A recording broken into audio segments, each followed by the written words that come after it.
Zombies. You guys remember when zombies were a big thing? Like ammo companies, Hornady was doing Zombie Max ammo, 6 Hour was doing zombie guns. Like big companies. It was a big deal. Lots of stuff was toxic, green. It was like a whole thing. Well, that tide has kind of ebbed. I'm going to talk about that today anyway. Zombies.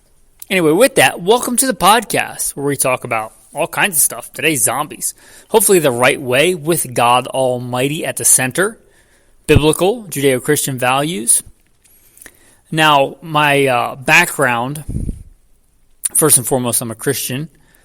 Number one in everything I do in this podcast is no different. Military, law enforcement, private security, contracting, hunting, all kinds of other stuff. That's not really super important for today because we're talking about zombies, and zombies aren't real. So if they're not real, why are we talking about them?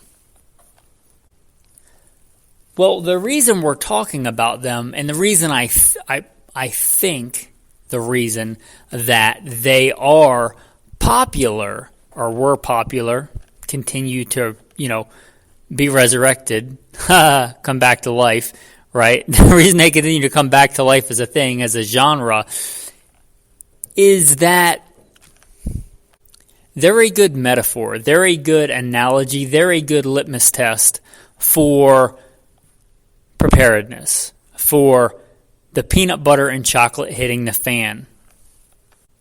All right, the poop hitting the balloon, whatever analogy for stuff getting really bad you want to use. You can use zombies, and people don't really have any moral qualms about killing zombies, right? They don't have any moral qualms like they would if you were like looking at it like the invasion of Spain again by the Muslims. Talk about looking like a zombie apocalypse, right? You got hordes of people breaking into houses, doing horrible things to women and children, right? Like, people might have a political, moral thing with that. But it's like, oh, it's zombies. You're like, oh, that's okay. Whatever, it's zombies. Like, it's zombies. Who cares? So, zombies are a good analogy. Well, what kind of zombies are we talking about? There's two big categories of zombies, right? You got the fast zombies. Now, I don't have television. I haven't had television in a long time. But I did grow up with television. So, if we're talking about the slow zombie, right? We're talking about like Night of the Living Dead. Or we're talking about, I think that was the first real popular zombie movie, and that's a low-budget movie, very good movie, Night of the Living Dead.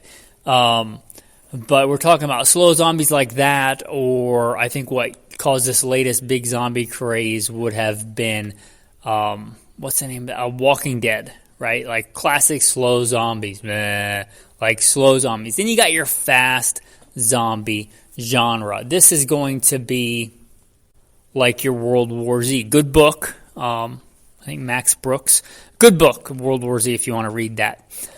Good book, but you're like fast zombies. Also, I think that would be, what's the, are they zombies in, anyway, the Will Smith one, you guys probably know what I'm talking about. There's a Will Smith movie where he's like trying to save the world with vaccines or something.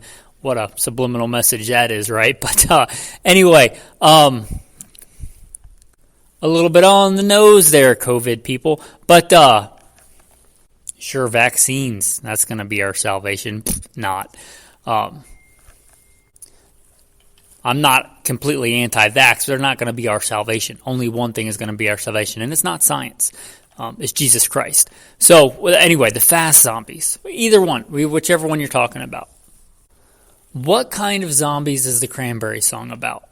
It's a whole different kind of zombie, right? Anyway, zombies are a good metaphor, and I think that's why they continue to be brought back to life, because they're a good metaphor to throw us into, what if things are not as they are? What if I can't just go to pick your big box store, right? They're all kind of the same, or Amazon, and have something delivered to my house in 2 days. What when that world no longer exists? Because whether we're talking about the Bible, the number one source of truth, or history, or science, they all agree on this one point, that civilizations collapse. So I don't know when our civilization is going to collapse, but it certainly will. And when that happens, what then? Well, zombies are a good thought experiment for that. So let's dig into that thought experiment today. If the zombies happen today, as you're listening to this, your little alert goes off on your phone and it says, not Amber Alert, not, what's the one for old people? It's not Silver Alert, or not wildfire in your area, right? Not whatever. It says Zombie Alert. Zombies are coming for your brains. Right now. Dun, dun, dun. You see that alert flash, and then the alert flashes on your phone, and then you start hearing alarms go off throughout your wherever you live, right? Unless you live in the middle of nowhere, and then you probably wouldn't hear anything. But assuming you're in a metropolitan area, and then your electricity just goes out, your screen on your phone goes dark, everything's off. You look outside, if you're in the South, you see the Waffle House or the Dollar General. They have a bunch of back down there, just with just people pouring out of it, being chased by zombies. If you're in Florida, it's the Publix. If you're in, Yankeeville, the Northeast, it's Dunkin' Donuts. People are just pouring out of there, and zombies are chasing them, and shots are being fired, and everything's going crazy. And for whatever reason, if you live in the country, as I do in a cabin in the woods, you're, for whatever reason, in the middle of the city. And you're separated, your family's back home, you're in the middle of the city, town, whatever the nearest metro area to you is, you're there, and this is happening. Pretend, as a thought experiment, as it were, that this is happening, that this happens to you today. Like, whenever you're listening to this, I don't care if it's 1 o'clock in the morning or 3 o'clock in the afternoon, on a Sabbath or on a Monday morning when you're just dragging, right? I don't really care. Pretend it's happening right now. You go through this in your head. Are you prepared? As prepared as you can be. First and foremost, spiritual preparedness, right? He who dwells in the secret place of the Most High shall abide under the shadow of the Almighty. I will say to the Lord, you are my refuge and my fortress, my God in whom I will trust. Surely you shall deliver me from the snare of the fowler and from the perilous pestilence. You shall cover me with your feathers, and under your wings shall I take refuge. Your truth shall be my shield and buckler. I shall not be afraid of the terror by night, nor the arrow that flies by day, nor the pestilence that walks in darkness, nor the destruction that lays waste at noonday. 1,000 may fall at my side, 10,000 at my right hand, but it shall not come near me. Only with my eyes shall I look and see the reward of the wicked, because I have made the Lord, who is my refuge, even the Most High, my dwelling place. No evil shall befall me, nor shall any plague come near my dwelling. For you shall give your angels charge over me to keep me in all my ways. In their hands they shall bear me up, lest I dash my foot against a stone. I shall tread upon the lion and the cobra, the young lion and the serpent I shall trample underfoot. Because I set my love upon you, therefore you deliver me. You set me on high, because I have known your name. I call upon you, and you answer me. You be with me in trouble, you deliver me and honor me. With long life you satisfy me and show me your salvation. Psalm 91, right? We should trust God and not be afraid. We're commanded to not be afraid. That being said, right, Noah still had to build the ark. God delivered Noah, but how? Right? He didn't just pluck him up. He had him build the ark. He had to work. He had to prepare. He had to gather food. He had to do the things to get ready for, the great disaster. So it's what I'm asking. We trust in God, right? But are you ready? If that happens today, are you ready? Here's one. If you are stuck in gridlock traffic, a bunch of accidents because all the traffic signals are going out, or people are freaking out because they're getting pulled out of their cars or whatever it is, and you're stuck and your vehicle's stuck, can you get home? Is your get home bag in your vehicle? Because if not, it's not going to do you any good. I try to ruck fairly routinely, and just this week, I don't think I was thinking about this episode when I did it, but I was just like, you know what? For this afternoon's workout, I am going to just, grab my get-home bag out of my car and go for a ruck. And I did. So do you have assuming you're somewhere near your car, if you're in the city, Do you have your get home bag? Is it in your car? Because if it's home and it's your get home bag, it's not going to do you any good because by the time you get there, you're already home. So do you have stuff in your car, right? Do you have water in your car? It's summertime. I don't know. Maybe you listen to this when it's winter, but right now it's summertime. You probably need water. Do you have water stored when you get home? Right? That's a big one. It's just kind of a check on you and your preparedness. Do you have food when you get home? You probably make it home without food unless you live really, really far away. But do you have food at home? If you had to walk a long distance, do you have comfortable footwear? Are you, I don't know, wearing loafers or Hey Dudes or whatever? Do you have practical shoes to get home? Especially if you have to go cross country. You can't use roads or anything like that. They're too dangerous. Do you have appropriate footwear, either on you or in your car or in your bag or whatever it is? Right? Do you have appropriate footwear? Do you have a gun on you? At least in your car, but probably on you is better, right? Carry a full-size fighting handgun on your hip like a man. But do you have a gun on you? Do you have a long gun in your car? Like if this is happening right now, all the fancy guns you have at home in your safe, they don't do you any good because they're not where you are. If you make it home, they might do you some good, but you have to get there first. And going back to preparedness, how's your arc? Do you have a gun in your car? Right? Do you have a handgun on you and a long gun in your car? Are you ready to fight the zombies? That's a check. That's a gut check there. The answer should be yes and yes. I'm green on guns. I'm green on ammo. I'm green on water. I'm green on, footwear. The big stuff should be pretty well checked. Maybe some small stuff like, I forgot to put, bug spray in, bug repellent in my car. So, if you live in the East Coast, if you get home, you might have Lyme disease, but at least you got home, right? But maybe the small stuff is it's not actually that small, but you get what I'm saying. Maybe you forgot sunblock or something. So you're going to be a little bit sunburned when you get home. But the big stuff should be checked, right?